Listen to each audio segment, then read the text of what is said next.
বহু চৰ্চিত এটি বিষয় যে বিদ্যুৎ চুৰ নকৰাকৈ আমি কেনেকৈ বিদ্যুতৰ বিল কম কৰিব পাৰোঁ আৰু আমাৰ কি ভুলৰ কাৰণে আমি বিদ্যুতৰ বিল বেছিকৈ পৰিশোধ কৰিবলগীয়া হয় তাৰ ওপৰতে আমাৰ আজি এই ভিডিঅ' প্ৰস্তুত কৰিছোঁ।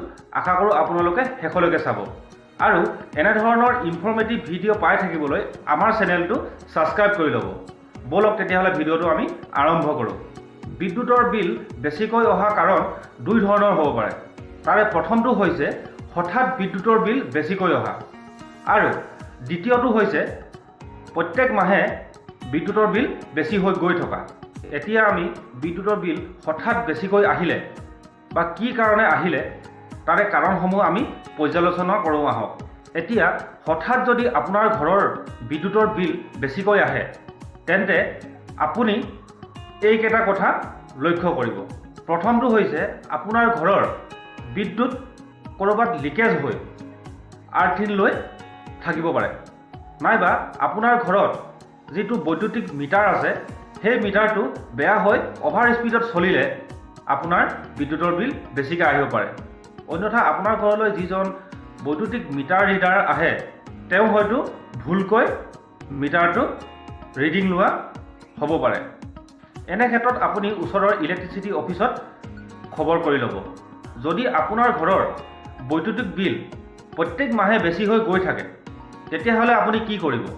ধৰি লওক আপোনাৰ ঘৰত যিকেইটা বিদ্যুৎ চালিত সামগ্ৰী আছে সেই একেইকেইটা সামগ্ৰী আপোনাৰ বন্ধুৰ ঘৰত ব্যৱহাৰ কৰি আছে, কিন্তু আপোনাৰ ঘৰৰ বৈদ্যুতিক বিল আৰু আপোনাৰ বন্ধুৰ ঘৰৰ বৈদ্যুতিক বিলৰ মাজত যথেষ্ট পাৰ্থক্য আছে।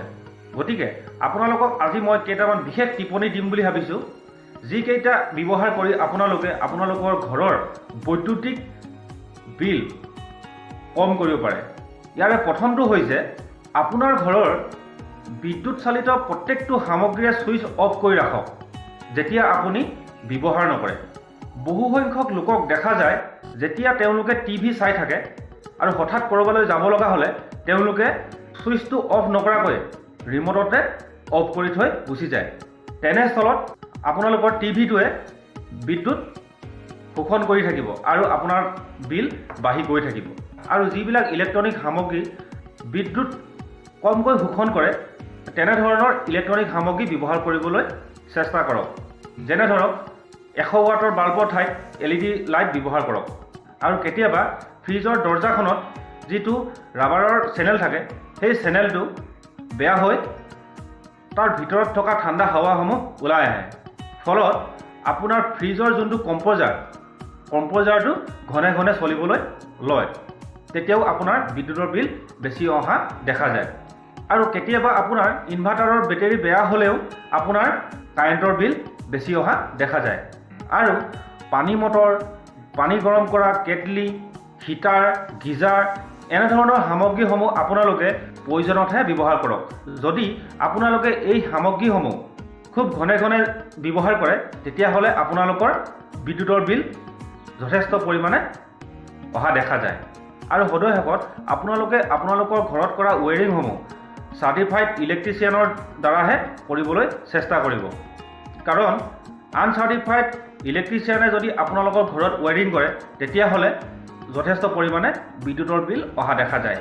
গতিকে এইসমূহ আপোনালোকে টিপ্পনী ব্যৱহাৰ কৰিলে আপোনালোকৰ বিদ্যুতৰ বিল কম আহিব বুলি মই আশা কৰোঁ।